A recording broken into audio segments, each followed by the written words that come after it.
Welcome back to Let's Do 2020. It's Labor Day weekend, but right now just surviving in America feels like a full-time soul-sucking job. Here's what happened on the campaign trail this week.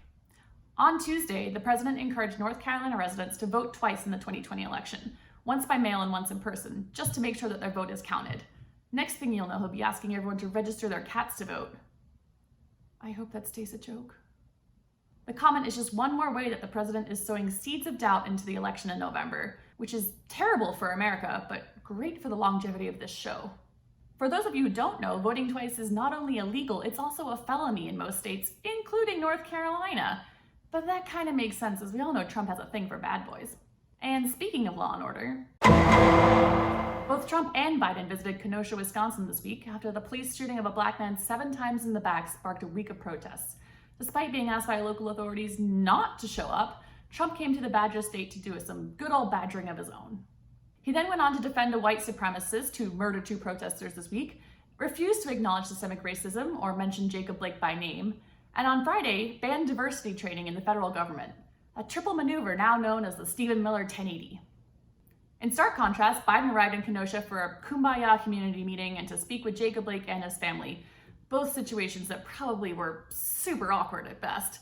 We can only hope that he kept mentions of his black best friend to a minimum. But at least Biden's trying to act presidential.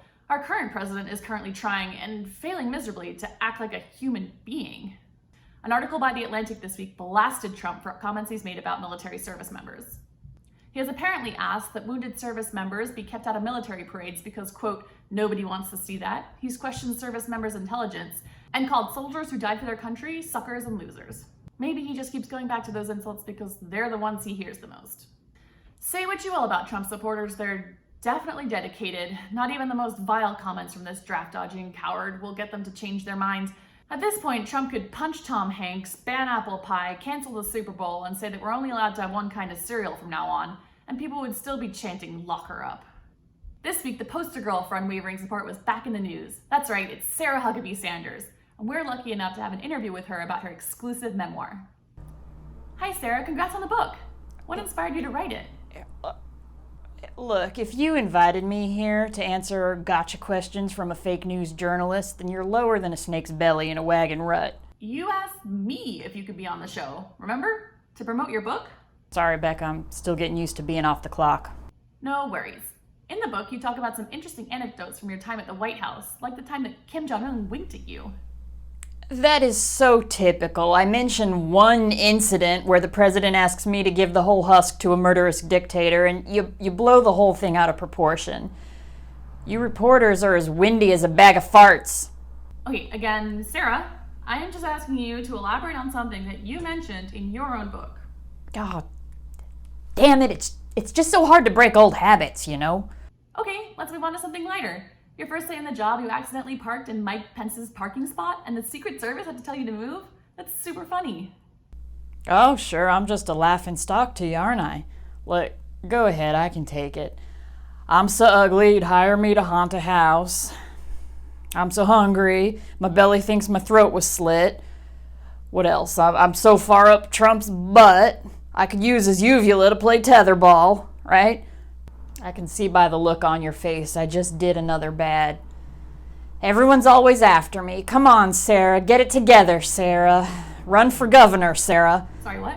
Well, no, of course not.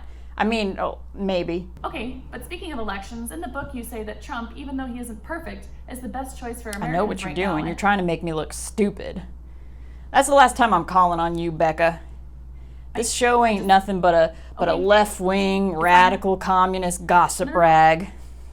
And you're not going to make me feel bad for endorsing the greatest man America has ever been blessed to call president, so he, in turn, can endorse me.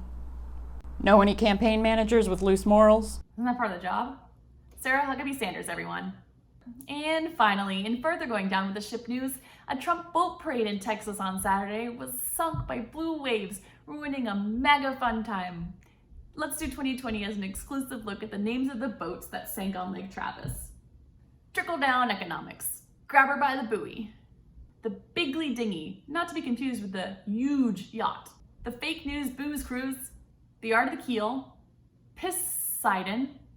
And Docker Up. That's all for us. Until next time, I'm going to be voting twice for Dancing with the Stars. Thanks for watching. But a can of soup, you can really put some power into that, right? Yes, sir. And then when they get caught, they say, no, this is soup for my family. They're so innocent. This is soup for my family. It's incredible. And you have people coming over with bags of soup, big bags of soup.